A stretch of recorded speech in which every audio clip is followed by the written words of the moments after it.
Hi guys, welcome back to the Archball podcast. Today we're joined by the Football Roundup crew. We've got Jack and Taylor. Today we're going to be doing a Euro predictions video, but we're not going to be predicting the tournament. We're going to be predicting more the top goal scorer, the top assister, player of the tournament, young player of the tournament, dark horses, biggest flop, and the winners as well. Aside from your generic tournament planning, this is what we're going to go with. Should be fairly fun to do. So we'll get into it straight away, and I'll go to you, Jack. So who is your top goal scorer? Goal scorer. Yeah. He's had a brilliant season. I think he'll, continue it in the Euros. I think it'll be Lukaku. I think he's just been unstoppable this season. I think as a part of that, that sort of Belgium golden generation, I think he'll thrive in that squad, and I think he'll bag a lot of goals. I think. Okay, Taylor. Sure. Mine would have happened if it wasn't for the Spain isolation, but if it's all sorted, then it's Ferran Torres.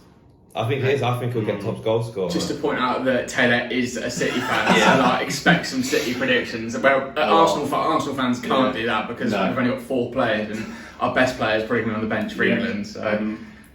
Yeah, but he scored a hat-trick against Germany when they last played, and I think he's one of our most clinical finished players. So I think it'll happen. I just think it'll happen. But that's a fair shout. Obviously, Spain aren't the same team as they were 10 years ago when they won the World Cup. They've obviously got a depleted squad, and there's not many attackers in that squad. So if he's playing as either a striker or as a winger, then he could be definitely involved in a lot of goals. I think they've got quite a. Well, you said that they haven't been as impressive as obviously since the 2010 World Cup win, but that Luis Enrique side, I think there's a bit more energy now. There's a bit more of a spark. I think he's raised the level a bit, so I think that Spanish side can impress a bit more than they have, and I think Well, it was a bold shout not picking any Real Madrid players. That was the thing. So that might have ruined my whole Ferran Torres, best player of the tournament, best goal scorer, best young player, best everything. So I'm going to have to pick other players now. Cool. Okay, good start. We'll go with top assister next. So, who have you gone, Jack? I think if Lukaku's going to score the amount of goals I'm saying he's going to score, I think De Bruyne has to be there. Okay. I think. We going De Bruyne again? No, I'll change it up. I'll pick another City player. I would have gone De Bruyne because obviously a lot of people are predicting Lukaku as their top goal scorer. However, I'm watching Cancelo play for Portugal, and he pretty much plays right wing. He's scoring goals. He scored a goal and assisted last night. Yeah. So I think if they're full force with Bruno Fernandes and Bernardo Silva and Andre Silva all up front, I reckon Cancelo will be top assister. That's a good different shot, I'd say. Besides from obviously De Bruyne and maybe Bruno as well, the typical sort of top assisters is an outside shout. I've gone with Mason Mount, purely because I think I'm hoping that he's okay to start against Croatia. And I think if he's on set pieces, we scored the most set pieces at the World Cup. Yeah, I think 3 of them were penalties, but then 5 of them were from set pieces. And this depends on if Harry Maguire's going to be fit. But if he is fit, then I can see him scoring a lot. And can't forget we've got Jack Grealish on the pitch, and if he's getting kicked all over the place, in those pockets, in those areas.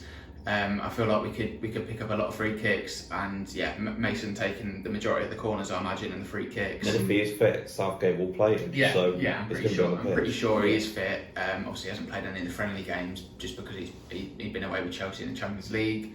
I can see him being top assister, so that's who I've gone with for that. We'll move on to. I don't want to do player of the tournament just yet, so we'll go to team related, and we'll do dark horse. We'll go to Taylor first this time. Dark horse of the tournament? Well, I feel like a lot of people are going to pick Turkey because I don't know what it is. It's just all of a sudden everyone's thinking Turkey are going to be dark horses. But I reckon a bit of Italy. Like, I know not in terms of they'll do well and people didn't think they will, but in terms of they've got a shout to actually win the whole tournament. Because when you think of teams who are going to win the whole tournament, you automatically go to your France, your Germany, your Portugal, your England. And not a lot of people say Italy in that bracket of potential winners, whereas I think they'll be up there this year. Similar. Yeah, same here. I mean, there's a lot of new young talent coming through. The likes of Chiesa from Juventus has had a great season. But also you've got the experienced heads as well, and I think that's going to be crucial. And I think it's just a new exciting Italian side, and I think it will be a breakthrough tournament, I think, for them. Okay, I've gone Scotland for my dark horse. Purely because I think, obviously, since UEFA introduced this rule, obviously there's the third place teams. There's 4 third place teams that will qualify, and I think England's group. I'd like to say England will win all their games, or at least not lose any of them, so that will go through top.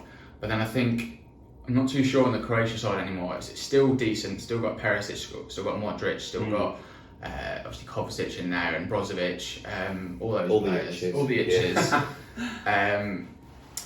But yeah, I don't think they're at the peak of their powers like they were in the World Cup, just gone. So I feel like Scotland could nick points off Croatia and also Czech Republic. I'm not, apart from Souček and Koufal, there's obviously that love story with English fans, West Ham fans, that obviously fans of them. I'm not sure how good the rest of their squad is, so. I feel like Scotland, they either go through second or they go through as a good third place team, and just feel like they've got a lot of home games at Hampden, as well as also I think they've got the group game here against England, which is obviously it's not a million miles away, so they'll still feel some sort of comfort playing there. They want to create an upset, so I've gone with them, but they could easily be knocked out in the group, and that's that prediction gone. I think their tournament's going to be very similar to Wales's in 2016. Definitely, They've got nothing, they're unpredictable. They've got no pressure really, do they? They've got a lot of, despite it being, Scotland, they still have a lot of great talent, Robertson, Tierney, McTominay. They have got a solid, very strong side. So I think it's going to be very similar to that Wales 2016 Euro tournament, I think. Yeah, as you said, the Wales side, they had Bale and Ramsey. Obviously, that's the other end of the pitch. He's attacking talent, but I think that Scotland's is more defensively. Obviously, Tierney and Robertson are 2 of the best left backs in the league. Steve Clark plays Tierney as the left centre back. Robertson as a left wing back. They put in a great ball the other day when they drew 2-2 with Netherlands. And Netherlands are obviously maybe not the peak of their powers without Van Dijk, and they're not the same since Robin and Van Persie, but they're still a decent team. And getting a 2-2 draw, only to be set back by Memphis Depay free kick in the last stage of the game. I think they've got a good chance, but as I said, they could just as easily finish bottom of the group and go out. It all depends on whether Che Adams can kick-start his Scotland career in a good way. I think he scored the other day in one of their friendly games. But I just see them being one of the surprise packages of the tournament. So hopefully they can do that for the home nations. So we've done dark horse. We'll go on to biggest flop now. So on the opposite end, who's going to be your biggest flop, Jack? I think Germany. I think the group is just so tough. A group of death, isn't it? Really, with both France and Portugal in it. I just think they'll really struggle. And Portugal and France, for me, they're the top 2 teams of the tournament, and I think Germany will not have a chance. Well, the way I see it with Germany is everyone's saying they'll go through in 3rd place, but it's equally as likely that a Ukraine will go through in 3rd place. Obviously, Ukraine are in an easier group, so they'll play easier teams. Whoever, I'm saying in a different group. Whereas Germany, people are saying they'll be 3rd place, whatever, but even though they're 3rd place, they might not have a lot of points because they are playing the likes of France and Portugal, so they might not pick up points there. My biggest flops are probably going to be in the Netherlands. I don't know what it is about them. I just don't rate them that highly as a national team. Like they've got great individual players like Frenkie de Jong, Depay, but I just don't think they're that great when they all come together. Like you said, they drew 2-2 to Scotland. They lost to Turkey a couple of months ago. So in terms of biggest flop, what stage are they going out for you? Is it a group stage exit? Is it knockout stage? I'm not sure. They could even finish as low as 3rd in the group stage. However, if they do, I reckon they'll be one of the ones to go through as the highest points at 3rd place. And then it depends who they get in the next round. Okay, I could definitely see that. Obviously, there's no Van Dijk there, which is obviously like the biggest miss you could pretty much have in any team. Apart from Ruben Diaz. I was going to say apart from Ronaldo and Kane, sort of the Premier players of the tournament. I think Portugal would do just about all right without Diaz.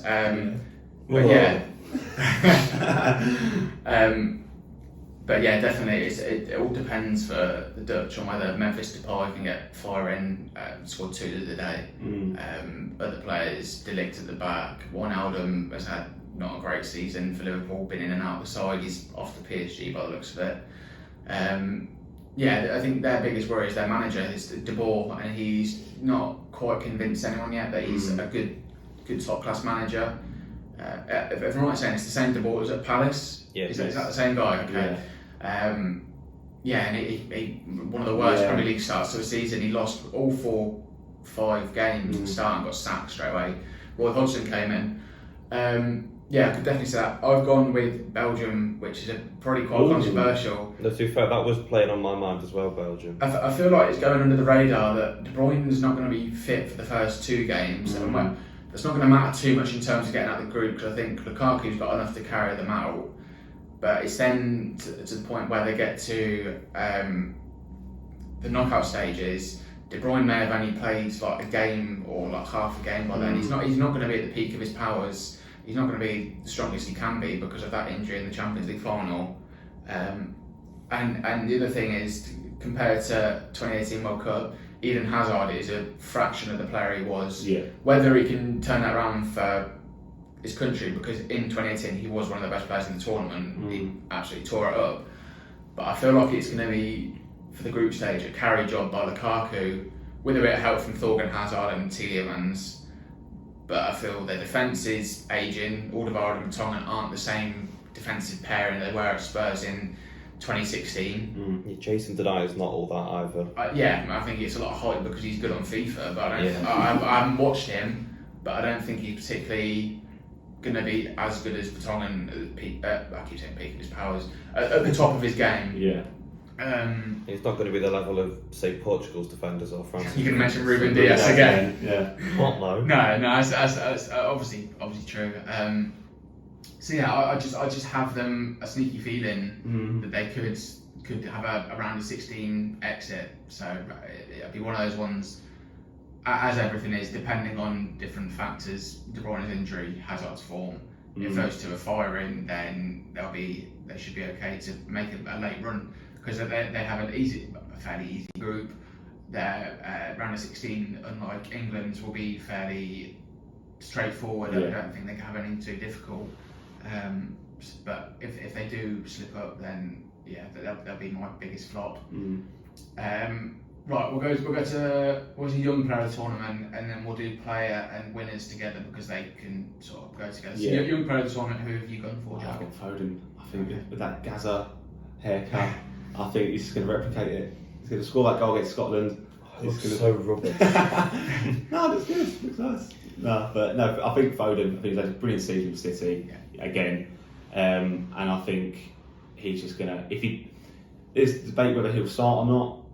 But if he does, I just think he'll just run the midfield, and I think he'll just, it'll be another breakthrough tournament for, he'll sort of announce him on the bigger stages. Yeah. So I think he's my young player of the tournament. Well, I'm going to try and not go for a City player. Oh yeah. Oh, that's different. Obviously, Foden crossed my mind, and then I looked at the other English players like Mount and Grealish is 25, so he can't even win Young Player of the tournament. So. Like you said, I reckon Mount will play almost every game. However, I think I'll go for, I'll back up my dark horses, and I'll go for Chiesa as the young player of the year. He's had a great season with Juve, and I think he'll carry on his good form. Yeah, but the important thing about Italy is, although they've got a good team, it's a very midfield and defence based team. Ciro Immobile leads the line, and he's obviously a great striker. 20 plus goals for the past few seasons. He's definitely been right up there in terms of goal scoring records. But apart from that, him and Insigne, Chiesa is that third man. Yeah, he'll probably be the right winger. It'd be between him and Berardi, but I think Chiesa tips it over Berardi. And it'll probably be starting in some form, if not appearing off the bench as an impact player. And unlike teams like Portugal, who have Ronaldo, Jota, Felix, Bruno, Bernardo Silva, they've got 5 attacking options. As I say, Italy have only got those sort of three players, and obviously then that then puts the impetus on him to be the third best player in that attack. So that's a really good shout, definitely. Young player, although I don't agree with it. I've gone Mbappe. Like we said, You're not wrong though, are you? After all that, yeah, You're not wrong though, are you? Like, he's more likely to get it, isn't he? Like, I don't agree with the young player. I mean, I'm assuming that the Euros one is the same qualifications as the Premier League ones have been. Obviously, we saw Ruben Diaz announced as well in the running for young player. Obviously, Foden won it in the end. But yeah, it's 23 or under, which like the rate players are coming through at the moment. That means that if Bellingham keeps going the way he is, in 6 years' time, he could still qualify for that award, and that is but you can't say that he's had 6 years and he's still and he is still young, but by in terms of age career, in general. because I guess when you're thinking young, you're thinking more inexperienced. Yeah. Where he'll have a lot of experience in 6 years' time, so he'll almost have an advantage over everyone else. Yeah. But that's just how good he is. So. But yeah, going back to it, Mbappe is what did we say? He was 20. honestly, 22, 23. 22, 23, so he's still qualifying for that award easily. Obviously, like Bellingham, he broke out onto the scene against City in that for Monaco in that Champions League game. He's been around for ages, but he still qualifies. And although I don't agree with it, if France make a late push like they're tipped to, I don't see why he can't be. He could also be player of the tournament if France go all the way, which I don't know if he can get both. But well, I suppose Ruben Diaz won Premier League Player of the Year, and he still was a nominee for the young one. So I suppose Mbappe could win Player of the Tournament, and then one of our two could win Young Player of the Tournament. Yeah. But for that reason, I've gone Mbappe. Likely to score a few goals, pick up a couple of assists for I think it's now going to be Giroud instead of Benzema. Now they picked up that injury the night, whether that's serious enough to keep him out. But yeah, I don't agree with it, but I can't see past it. So I'm going Mbappe. Right, so that's top goal scorer, top assister, young player, dark horse and biggest flop. So we'll go on to the sort of the business end of it, and we'll go. Oh, we should do this. We'll go winners, and then I'm assuming that your players are going to be in the final at some point. So give me your final, tell me your winners, and then tell me who's going to be your player of the tournament. We'll start with Taylor this time. Well, the final, I mean, I want England to be there, but I don't know if we will. I'll put us in it. I reckon it'll be us against either France or Portugal. But because of my player of the tournament, I'll say that it'll be an England-Portugal final. And I'm hoping England will win it, but obviously I'm not sure about that one. And then we're going straight to player of the tournament, or are we going to do it? Yeah, no, round player of the tournament. So my player of the tournament, if Portugal, if they're in the final, like I said before, João Cancelo scoring and assisting, I reckon he's a shout for player of the tournament. That's an interesting shout. That's really different. He scores and he assists and he defends. So I don't know. That is something I don't think we have ever seen. Obviously, Modric won it in the World Cup. But they normally pick attackers. It's just generally attackers. Exactly, As you're saying, if he's playing a more advanced role, that's bold. Just pick him over Ronaldo. But I don't want to pick an obvious boring one. I'm thinking more of someone that could be a surprise player of the tournament. I respect that. That's a good shout. Jack, who's your winner and final? Portugal, England. I think we'll get there, but I think Portugal will just have it over us. I think. I'm sorry, but I think they will. I think Portugal have it over us, and because of that, I think the Portuguese defence is going to be crucial to their success. And when you've gone with Cancelo, I've gone with Ruben Diaz. I think it would play the tournament. I think that's really bold by both of you two. But in a team with Bruno Fernandes and Cristiano Ronaldo, two of like the premier players at the tournament, two of the best in their individual leagues, and that's really bold. But I can see the sense in it. Obviously, Diaz coming off a great debut season with City. It just I mean, I'm not sure how the award's voted for, whether it's by pundits, fans, or UEFA. Yeah, the player of the tournament. I don't know. No. But you can just see that sort of same trend follow on. Like people could just sort of go with the flow and say, yeah, Ronaldo's good, but Diaz has won the League Cup, and he then got Premier League Player of the Season. He won, didn't he? So I could definitely see that. Final, I think I'm going to go England France. As much as I also want to, I'm going to go England to win it. We have to. I have to. At least one of us did. Yeah. Did. But it depends on how fit our team is. Obviously, Maguire and Henderson played. Maguire has just trained today for the first time with England, and the first time since his injury, I'm pretty sure. Yeah. Won't be fit for the first. If he does play the first game, he's definitely not fit, but he'll be there, and I'm hoping by the quarterfinals he'll be at some 70% fitness kind of mark, and he's obviously going to be a big player. So if it all going well, which you can't say in tournament football because it's just the most random thing. I'd go England, and then player of the tournament I'd go Harry Kane. I haven't gone him for top goal scorer. I could easily see him being top goal scorer. But I just think I'd split between Grealish.